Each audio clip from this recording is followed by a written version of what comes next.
Welcome to Mr. Beebop.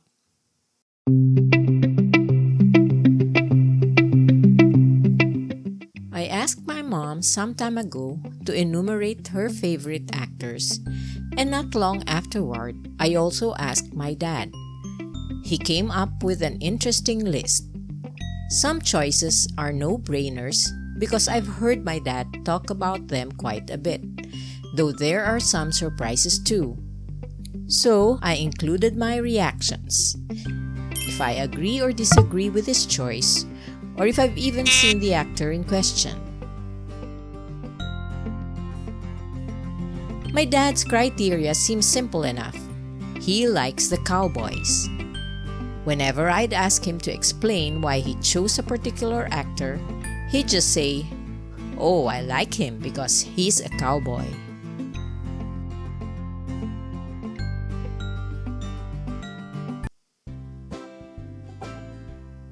At number 10, Humphrey Bogart in Casablanca. I agree. I only saw Casablanca for the first time recently because the few minutes I always saw on TCM seemed boring. But when I sat down to watch it, I finally understood why it's such a classic. It's not my first Bogart movie. I've seen Sabrina several times, but it's the first time I realized why he's considered the greatest classic Hollywood actor. I definitely see why my dad would include him in the list.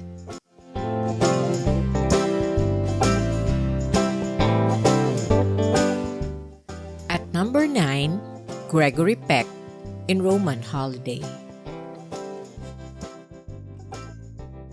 Rome, by all means Rome. Of course I agree. I love Gregory Peck. And my mom agrees too, putting him even higher on her list at number 3.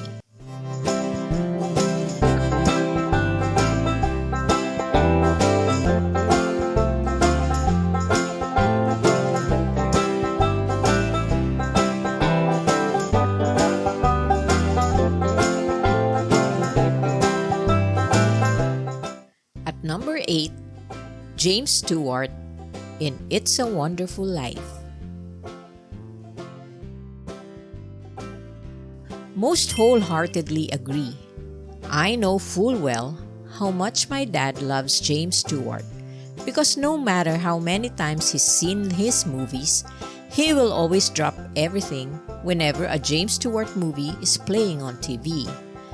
And this is from a guy who never wants to rewatch movies.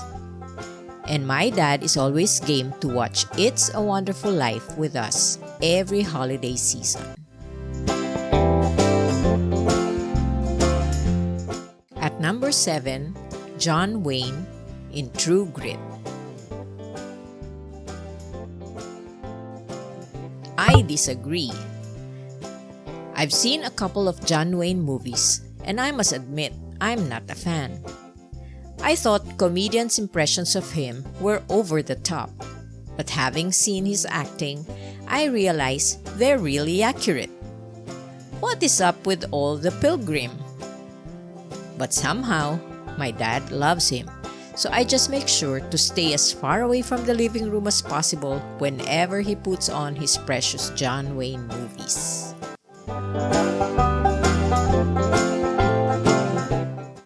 At number 6, William Holden in The World of Susie Wong. Yes, 1,000 times yes. William Holden is easily in my top 3 old Hollywood crushes, though it's a surprise to me that my dad would include him in his list since he's not a cowboy. I haven't seen this movie and now I'm excited to watch it. But my God, if he dies again, no spoilers please, I'm gonna want to speak to the manager.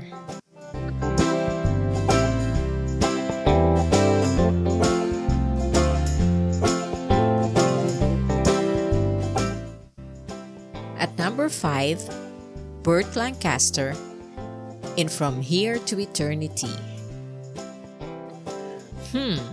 I know who Bert Lancaster is. but I don't think I've seen any of his movies, apart from his memorable role in Field of Dreams. I am putting From Here to Eternity on my list though, so I will finally see what all the fuss is about. And as a bonus, I'm curious to see how Frank Sinatra got his Oscar.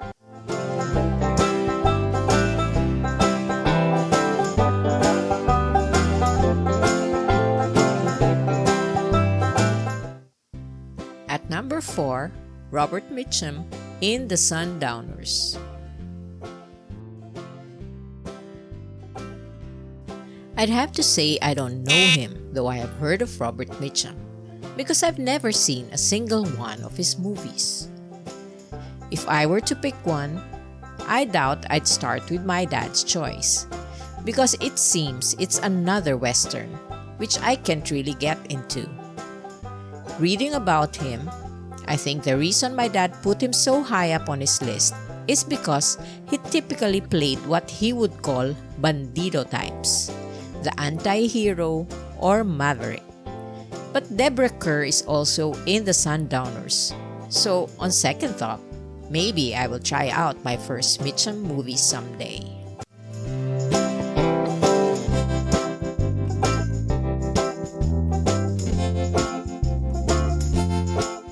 At number 3, Alan Ladd in Shane.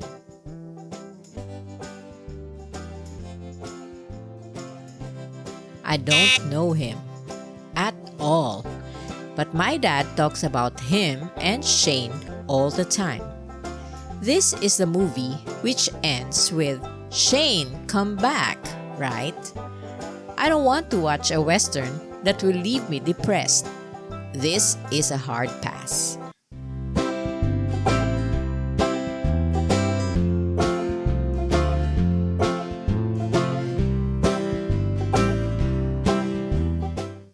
Number 2, Olivia de Havilland in They Died with Their Boots On. Right out of left field, my dad comes up with a lone woman on his list. I've only seen Olivia de Havilland in Gone with the Wind, but I'll still agree with this one because she made the sappy Melanie likable. I suspect the main reason Miss de Havilland in this particular movie is on the list is because of her pairing with Errol Flynn. I've never seen this, but I might try it because I want to find a movie where I will finally like Errol Flynn.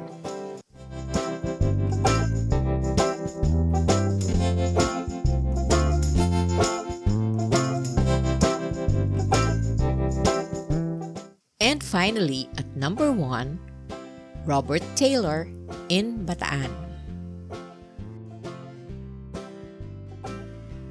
I agree, but for a very superficial reason. Robert Taylor is gorgeous. Also because I loved him in Waterloo Bridge, which I have seen, unlike Bataan.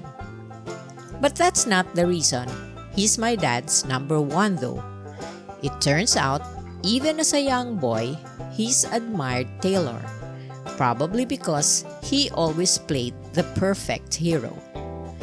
He sure looks the part, and with this particular film being a war movie set in our country, I think I'm beginning to see why he stopped for the pops.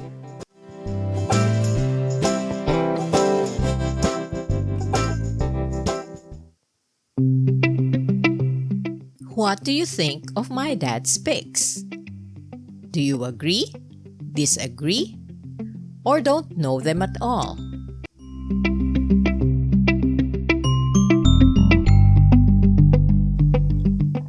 Thank you for watching. See you again next time.